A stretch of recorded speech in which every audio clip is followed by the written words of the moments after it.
Okay, so this is the exclusive right to buy listing contract, also known as the buyer agreement. I have also included an annotated version of this if you're more of a visual learner in the email that I sent you, but I wanted to go over some high points with you, just what this contract is all about and why it's important that we go over it together. So the first thing that I want to point you to is this box at the top. The printed portions of this form, except differentiated editions, have been approved by the Colorado Real Estate Commission. So what this says is basically anything in black is set by the Colorado Real Estate Commission. The only thing that I can edit is going to be what's in blue. If that's check boxes like this, or in actual boxes like here. These are the things that I can edit. If anything's in black, it is set and I cannot make any additional edits to it.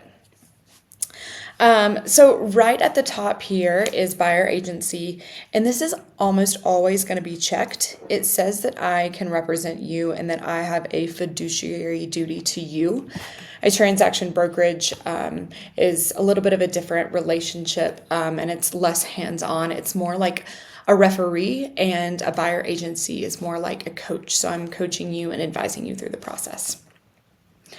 So Section 1 states what this agreement is. Buyer and brokerage firm enter into this exclusive, irrevocable contract and agree to its provisions. The broker, on behalf of the brokerage firm, agrees to provide brokerage services to buyer, and the brokerage firm will receive compensation as set forth in this contract. Section 2 just goes over what kind of office I work for. There are multiple people in my firm, but I'm going to be the one that's representing to you. And then Section 3 goes over several defined terms, the first of which is the buyer. So this is where I will put your full legal name. And then we're defining the brokerage firm, the broker, me, and then 3.4 is going over the property. So in this box, I could put a description of a type of property. It could be a specific address. I do like to keep this as broad as possible for my clients so I can assist them with anything and everything. All right, and then 3.5 again is defining those terms. So it's defining a purchase or a lease. Usually I'll be helping you with this purchase. And it just goes over what that purchase is and then how long in the listing period this lasts. Section 4 is talking all about the brokerage relationship. I'm going to scoot down to 4.3.1.2, the buyer agency. This box is usually going to be checked because I'm going to be representing you as your buyer's agent.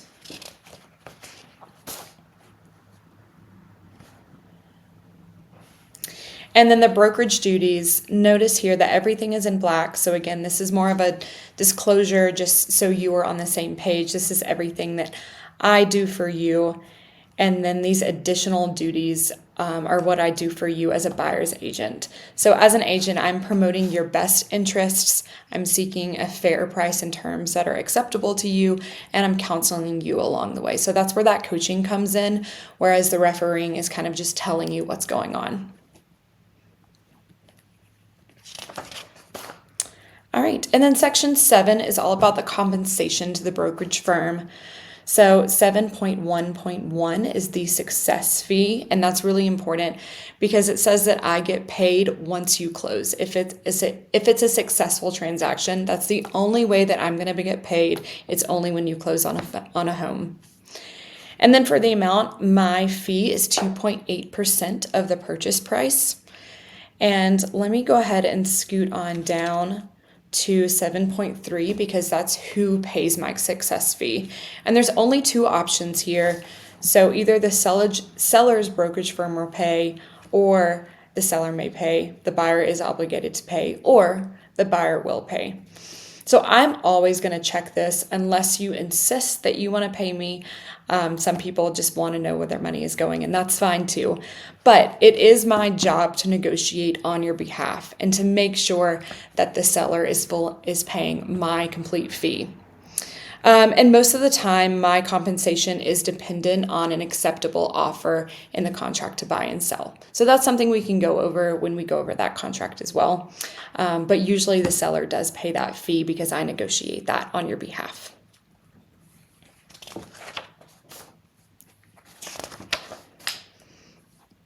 All right, and then we're going down to section 12. These are the brokerage services and on showing properties.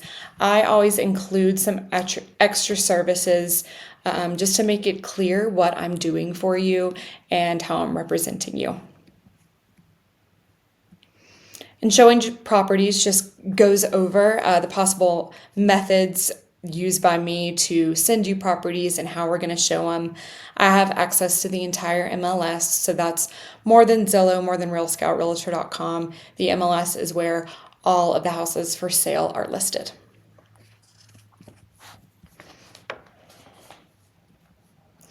And then if you go to section 21, additional provisions, this is any other agreements that we have in place.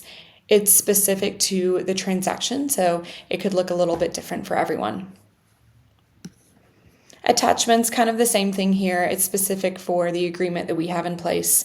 I will usually include a copy of the definitions of working relationships here. That just further acknowledges my role. It acknowledges the seller's agent role, you the buyer, and then the seller as well.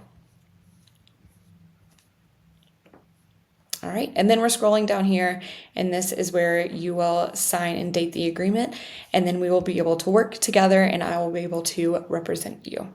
If you have any questions, please respond to this email. Again, there is an annotated copy, but let me know. You can give me a call too, and we can talk about it further. Thank you.